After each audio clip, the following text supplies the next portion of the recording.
الفيديو ده هيغير نظرتك تماما عن العلاقات. انا كلمتكم الفيديوهات اللي فاتت عن ان البنت تكون متقبلاك من اول دقيقة او مش متقبلاك. الفيديو ده البنت هتتقبل الشاب وهتعجب بيه، وهو اللي هيضيعها بإيده وبأفعاله وبكلامه.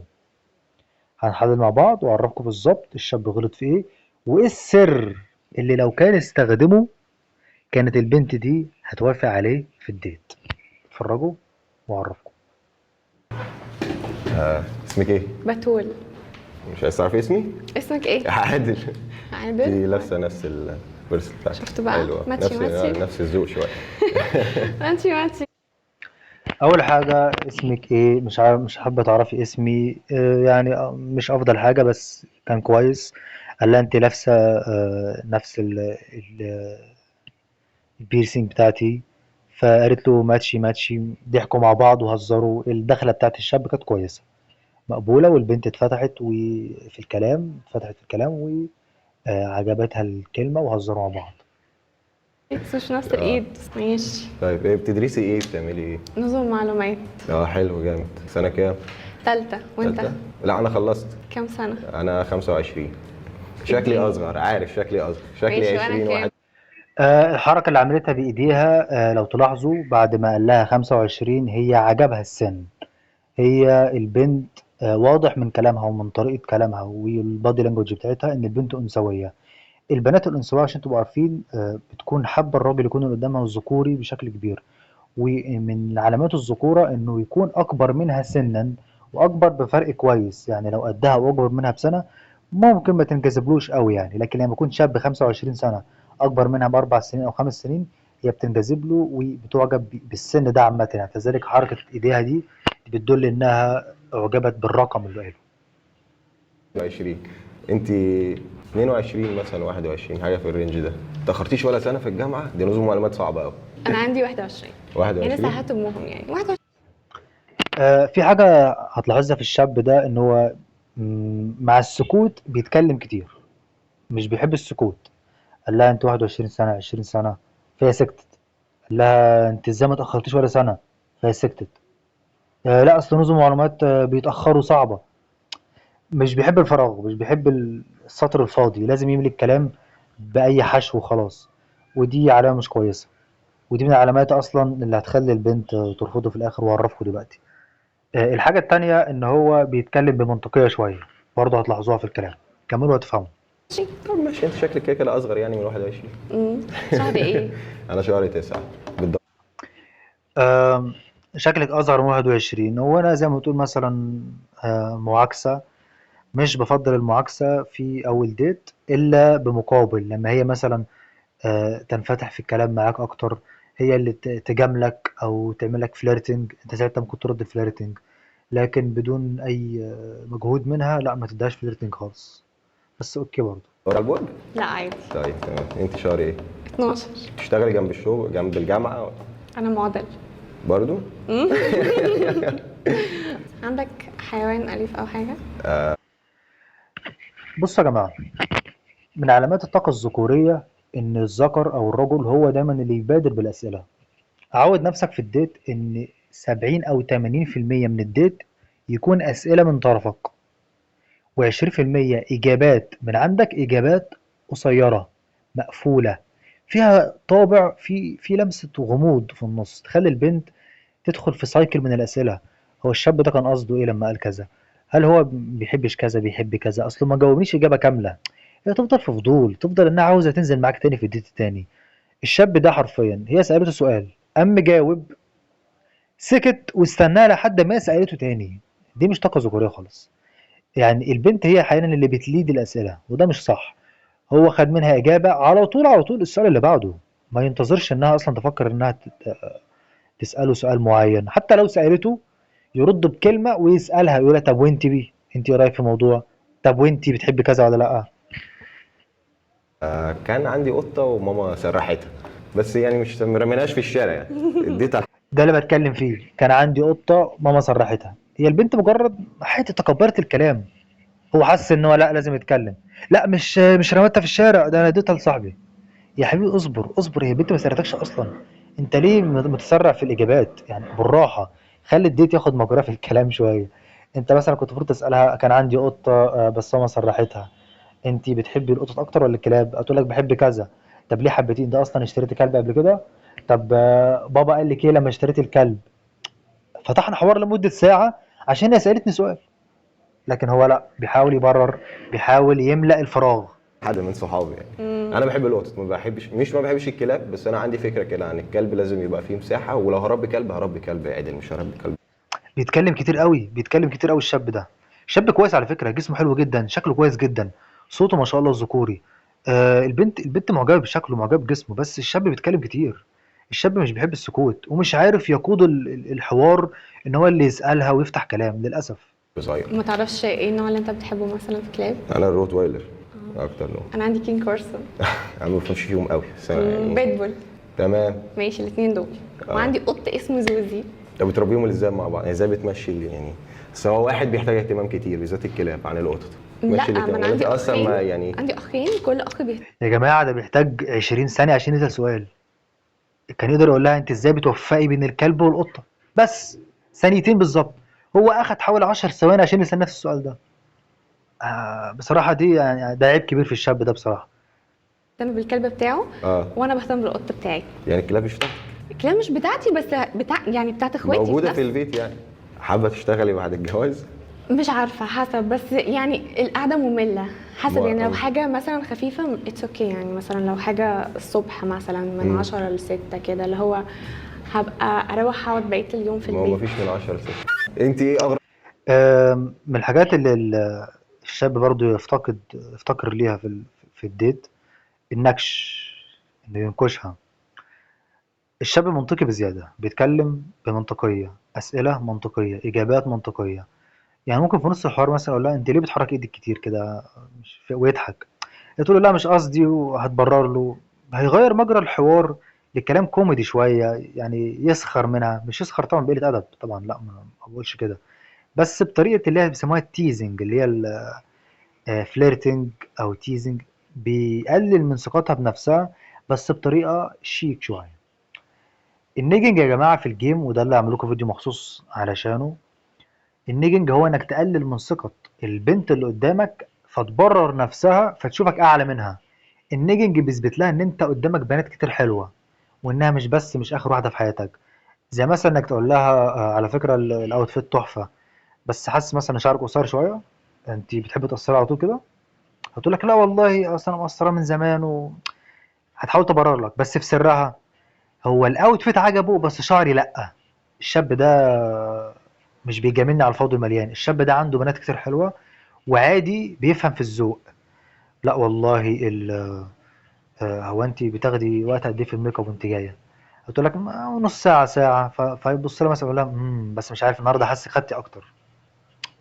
فده بيثبت لها ان انت شايف انها خدت وقت كتير في الميك اب، معنى كده انها مثلا مش واثقه في شكلها. هتحاول تبرر لك انها لا ما خدتش وقت كتير، ده تحط حاجات خفيفه. وات ايفر بقى النيجنج او النكش اللي انت هتستخدمه بالظبط. بس ما تبقاش منطقي، ما تبقاش قاعد مع واحد صاحبك في انترفيو بتحب كذا لا بتكره كذا، اصل انا ما بحبش كذا اصل بحب كذا، اصل الذكريات كانت كذا. لا، خلي في حوار كده ونكش وهزار وضحك. الشاب ده للاسف يفتقر النقطه دي. حاجه بتعمليها اول ما تصحي من النوم، لو مثلا شايفه ان محدش بيعملها غيرك، او مثلا يكون الترتيب بتاع الحاجات اللي بتعمليها اول ما تصحى مختلف عن الباقيين. 20 ثانيه علشان يسال سؤال ملوش لازمه، سؤال مش كويس اصلا. ايه الحاجات اللي بتعمليها الصبح بترتيب مختلف على عكس الناس التانية اللي ما بتعملهاش وشايفه نفسك ايه ده؟ سؤال طويل جدا، والبنت اصلا مش كتر ما هو طويل هي مش هتفهمه اصلا. طب يعني ليه؟ يعني مثلا كنت تقدر تقول لها اكتر حاجات بتحبها في شخصيتك، ايه اكتر 3 حاجات بتحبها في شخصيتك؟ بس سؤال قصير جدا. هتفضل تتكلم في 3 حاجات بتحبها في شخصيتك. قلت لك الطيبه مثلا، ايه ده بجد انت طيبه مش باين عليكي؟ ايه ده لا والله ده انا طيبه، لا اصل انا حاسس كده مش سالكه اسلاكي بقى وبتاع. هتبرر لك، هتقول لها طيب ماشي انا معاكي في ده. ممكن تحكي لي مثلا موقف حاسه ان انت كنت طيبه فيه واتظلمتي؟ بتشغل خيالها وبتشغل ذكرياتها، هتفضل تحكي لك. والصفة التانية برضه هسألها سؤال عليها، الصفة التالتة سؤال عليها. بس فتحنا حوار حوالي ربع ساعة من سؤال من 3 كلمات. هو سأل سؤال حوالي 20 كلمة، البنت أصلا مش هتعرف ترد عليه. اتفرج. بصراحة مش عارفة بعمل ايه وانا بصحى من النوم. ما عنديش حاجة معينة وانت يعني. بجد هي ما عندهاش إجابة معينة، سؤال غريب جدا. يعني بصحى من النوم يا عم، بدخل الحمام ولا بفطر whatever. يعني ايه المميز في السؤال ان انا اسال حد انت تصحى من النوم بتعمل ايه؟ يعني حاسه على الاقل مش في اول ديت. يعني انت عاوز في اول ديت تدخل البنت في سلسله من المشاعر البنت هتنجذب لك بعدها وهتفكر فيك جدا. رقم واحد الراحه، انك تبني راحه. رقم اتنين ان انت تضحكها. رقم ثلاثة التيزنج او الفليرتنج او النكش، انك تقلل من ثقتها بطريقه فيها هزار وضحك. رقم أربعة مشاعر، أسئلة فيها مشاعر. مثلا أنا وات ايفر بقى السؤال اللي يجي في دماغك يعني. الأربع مراحل دي لو البنت دخلت فيها في ديت، أؤكد لك لو هي متقبلاك شكليا وشخصيا ومتقبلاك من أول دقيقة، البنت هتفكر فيك بعد ما الديت يخلص. ولو طلبت منها ديت تاني هتوافق، بس هتعمل نفسها مش موافقة، بس هي هتكون متوافقة عادي. فالشاب للأسف معرفش يعمل المراحل دي تماما، مع انها البنت معجبة بشكله وبجسمه وبصوته وبكاركتره كده نص نص، ومدياله فرصة، مدياله فرصة. بس للأسف الشاب مش قادر حتى الآن يستغلها. وعشان بس تعرفوا ان لما تكون بنت معجبة بشاب مش بتتقفل منه من أول سؤال، يعني لا، هي بتديله فرصة، بالذات لو ردوده أو أسئلته لسه محايدة، لا وحشة ولا حلوة. هو الشاب ده محايد، لا ذكوري قوي في اسئلته ومتلاعب وكده، ولا في نفس الوقت اسئلته مش وحشه، يعني عاديه، بس ما تحركش مشاعر قوي يعني. بيبقى وراكي حاجه اول ما تصحي من النوم؟ لا، ما دي مشكلة. اه. ما عنديش حاجة. لا انا اول ما بصحى من النوم بيبقى بفطر قبل ما اغسل وشي. يعني اهم حاجه عندي الاكل الاول. وانا بجد اهم والله حاجة عندي جامد. الاكل، اقسم بالله اهم حاجة في حياتي الاكل. انا برضو الاكل مهم عندي، بس انا كده كده ببقى ماشي على. بتقول له اهم حاجه في حياتي الاكل، قال لها وانا برضو كذا. انت بتكلمش صاحبك يا حبيبي؟ اهم حاجه عندي الاكل، قالت لك كده، قول لها بجد والله انت بتحبي اصلا بتفطري ايه الصبح كده في العادي يعني؟ قلت لك بفطر كذا كذا. طب ايه اكتر اكله بتحبيها؟ كذا كذا كذا. بص يعني هو سؤال غريب، بس عمرك انت خرجتي في مطعم وندمتي ان انت اشتريتي الاكل ده؟ او بسؤال تاني، ايه اكتر اكله اكلتها في حياتك وندمتي انك انت كلتيها في مطعم؟ احكي لي كده. هترجع بالذكريات وتفتكر وتقول لك الاكله اللي كلتها وما عجبتهاش، وتحاول بقى تهزر على الاكله دي، ممكن تحكي لها موقف مشابه وكلام من كده. لكن الشاب برضه عملش كده، برضه بيجاوب، ما سالتهوش وبيتكلم، ودي برضه نقطه مش كويسه. دايت بلان معظم الوقت، بس انا بيبقى بالنسبه لي ان انا قايم من النوم اهم حاجه افطر، بعد كده اشوف الناس كلها اللي حواليا عايزه ايه. يعني لو هو حمو بيك 5 دقايق كده وهروق عليكم كلكم. حمو ايوه ماشي. تحب تسمع مهرجانات؟ اه. مين؟ يعني بص الفرق بين الولد والبنت، بص الفرق بين الشاب والبنت. البنت عندها قدرة على فتح مواضيع وتسأل أسئلة أعلى من الشاب بكتير. قال لها حمو بيكا ومش عارف إيه، قالت له حمو بيكا. أنت بتحب تسمع مهرجانات؟ بتحب تسمع مهرجانات؟ في ثانية قلبت الكف عليه هو. يلا بقى أنت قول لي بقى، بتحب تسمع مهرجانات ولا لأ؟ يلا عرفني بقى شخصيتك كده، أنا عاوز أعرف دماغك. وأنت يا حبيبي اعرف دماغها. هو أنت قاعد في ديت ليه؟ أنت قاعد في ديت ليه؟ ما أنت قاعد في ديت علشان تفهم البنت دي مناسبة معاك إنها مثلا تكون زوجة في المستقبل ولا لأ. هتعرف هي مناسبة ليك ازاي؟ عن طريق الأسئلة، عن طريق فتح الكلام، عن طريق فهم شخصيتها. لكن العكس، هي اللي حابة تفهمك وهي اللي حابة تعرف عنك أكتر، وأنت مش عارف تعرف عنها حاجة، مش عاوز تعرف عنها أي حاجة خالص. دي للأسف يعني مش طاقة ذكورية من الشاب. هي اللي بتسأل أسئلة وهو اللي بيجاوب للأسف. دلوقتي عصام صاصا كان الاول اسلام كابونجا، بس هو يعني فرجعنا تاني لعصام صاصا. انا في واحد بسمعه. خلاص أنا مش هتكلم إن هو بيتكلم كتير وبيفضل يبرر لنفسه الإجابة اللي أجيبها بدون ما يرمي الكفة أو يرمي السؤال على الطرف التاني. خلاص أنا أعتقد فهمتكم النقطة دي، خلاص مش هعلق عليها تاني يعني. بس معرفش اسمه ايه. اقول لك الحته اللي هو بيغنيها. ماشي. سوابق مقطر، عارفها؟ ايوه دي. البنت مبسوطة. البنت الشاب مش عارف ان هو يحرك مشاعرها قوي، بس البنت مبسوطة معجبة بالشاب على فكرة، في انجذاب. بتهزر، بتفتح مواضيع حلوة. اغنية كذا كذا تعرفها ولا متعرفهاش وبتغنيها له. البنت مبسوطة، بس للأسف الشاب ما قدرش يستغل النقطة دي في البنت. عقباوي باين صح ولا دي حاجه تانية؟ لا، سوابق مقطر. بس دي قديمه دي. ماشي، هو بقى اللي بيغني ده. ما اعرفه يعني، مش عارف هو عمل ايه تاني. ماشي، ستايل بس هو قريب ده بس. هو ده اللي انا بحبه يعني. انا بحب الستايل الغريب ده، لو تحس صوته كده، عارف اللي هو كده يعني. زي اسلام كابونجا صح؟ اه. اسلام توتو. انت تسمعي اي جنرا تانية في المزيكا غير العربي؟ ساعات بحب اسمع اسباني، ساعات مش بفهم بس بتعيطني يعني. بحبها يعني. مره كان في اعلان جبنه رومي، كنت فاكره حاجه بتعيط اصلا بجد. والله العظيم بجد. وقعدت اعيط عليه وانا مش عارفه ان هو جبنه رومي. لا انا بيبقى يعني كل فتره بيبقى في حد بسمعه كتير، بس انا لحد دلوقتي اكتر حد بسمعه حسام حبيب وتوليت يعني. حسام حبيب؟ اه. مش ده اللي عمل رومان شيرين؟ لا هو ما عملش تروما، هي اللي عملت له تروما. ما علينا، احنا بنسمع اغاني القديمه، ما بنسمعش اغاني بتاعت دلوقتي. او ماشي. مقاطعه، دخل في المقاطعه. لا عادي عادي. ده عمل بس هو مش مقاطعه؟ توكسيك. لا عامل مقاطعه اكيد مع المنتجات لكن مع حسام حبيب يعني مش عارف، بس بسمعه لا من يا عم، زمان. ده حسام حبيب. مش فاهم. ما فهمتش. تاني. عامله نيلز يعني؟ الشاب ده عمل حركة حلوة، وبس انا اعتقد ان هو مش قصدها يعني. هي عاملة نيلز او عاملة حاجة في ضوافرها واتيفر يعني. هي بتقول له بص شوف، فهي عاوزة انه يعاكسها وانه يغازلها. هو ما فهمش قصدها ايه فما غازلهاش وما عاكسهاش، او قد يكون محرج فعمل نفسه مش فاهم. بس في الحالتين لما البنت تطلب منك فاليديشن او تطلب منك اهتمام او معاكسة، ما تديهاش المعاكسة او تنكشها. يعني تعلي من ثقتها في نفسها وبعدين تنزل تاني ثقتها في نفسها. برضه بعرفكم امثله على الموضوع ده. بس ما تديهاش اللي هي عاوزاه، يعني دايما ما تديش البنت اللي هي عاوزاه في الوقت اللي هي عاوزاه.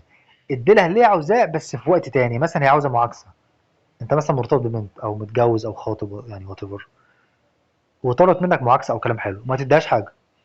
ازاي يا عم هتزعل منك وبتاع؟ لا ما تديهاش حاجه، غير الموضوع، انكش، هزر، وات ايفر اللي هتعمله. وبعد ساعه او ساعتين عاكسها، هي هتحسها اكتر، هتحسها اكتر وهتنبسط منها اكتر. بالذات لو مكافأة على حاجة، على أكلة حلوة، إنها مثلا تعبت في البيت النهاردة، قالت لك كلام حلو، دعمتك في موقف معين. عاكسها بقى في الوقت ده، هتعجب بيك جدا وانجذابها هيبقى في السماء. عامله اعمل نيلز. كده مش هتنبهر؟ لحد دلوقتي كله تمام. مش بتحب التعبين؟ لحد دلوقتي كله تمام. لحد دلوقتي كله تمام. جملة تبان حلوة صح؟ تبان إنها لا البنت حتى الآن متقبلاك يعني. هي جملة حلوة، هتحس إنها عادية، بس معناها أنت حتى الآن على مزاجي، أنت حتى الآن متقبلاك ومعديالك بالعافيه، اللي هو كله تمام يعني معديالك بالعافيه. ف عارف انت الاسئله اللي هي بتكون انت توكسيك او انا بكرهك او انت شخص متكبر جدا او تنك جدا. الاسئله دي في العلم يعني في علم انجذاب السيدات، معناها انت بالنسبه لي شخص صعب جدا، انا مش عارف اسيطر عليك، انت بالنسبه لي غامض، انت بالنسبه لي صعب. لما تقول لك انت كله تمام، انا متقبلاك بس انت مش واو، مش واو كتحريك مشاعري، انا مش دماغي مش مشغوله بيك قوي، انا بس متقبلاك. وده اللي البنت فعلا شايفاه من الراجل ده. لا صعب قوي يعني، من بعيد لبعيد. ماشي، كان بالنسبه لي هو انترستنج قوي ان الهامستر؟ ولا لا، ما بحبش الحيوانات الصغيره. بيقول لك في علم النفس. طيب، مستغربين طبعا انا قلت لكم ان البنت منجذبه ومديله فرصه. شاب ذكوري، جسمه وشكله وصوته كل حاجه. طيب ليه البنت دست في الاخر مع انها كانت واضح انها كانت مهتمه بيه؟ ما عرفش يكسبها. هي ادت له فرص كتير جدا، ما عرفش يكسبها، وزي ما قلت لكم بتقول له انت حتى الان كله تمام، يعني انا متقبلاك بس انت مش واو، انت مش متعب. انا عاوز الشاب المتعب. انا قلت لك ان لما تكون البنت انثويه اكتر، بتحب الشاب يكون ذكوري اكتر ومتعب اكتر. الشاب ده للاسف خسر البنت دي بطريقته وبكلامه وبعدم انه بعدم فتحه للكلام، ما بيسالش اسئله، مش بينكشها، مش بيعرف يهزر صح. بيتكلم كتير قوي، بيرد على اسئلتها ردود طويله قوي، بيبرر كتير قوي. شاب كويس يعني كشكل وكجسم وكل حاجه كويس، بس محتاج بس يظبط بعض الجوانب في شخصيته ويظبط الجيم، وساعتها يقدر يكسب الشاب، هيقدر يكسب الديت بسهوله يعني. البنت على فكره البنت كويسه، هي فيها شويه تكبر شويه، بس لما اعجبت بالشاب ده ما اظهرتش اي نوع من التكبر، كان بالعكس كانت منفتحه للكلام ومنفتحه للاسئله، ولكن زي ما قلت لكم ما عرفش يتعامل معاها صح. عامة تقييمي للديت ده هو 5 من 10. لان هي تقبلته، هي ما انجذبتش قوي بس هي تقبلته، هو اللي كان منجذب للبنت. عموما ده كان الجزء الاول مع البنت بتول. في جزء تاني هنزله، هتستغربوا جدا جدا من الفرق بين الفيديوهين. لو حابين انزل جزء تاني عرفوني في الكومنتس، ولو في اي تعليق ليكم على الفيديو ده برضو عرفيني في الكومنتس، واتمنى يكون الفيديو عجبكم. مع السلامة واشوفكم في فيديو تاني.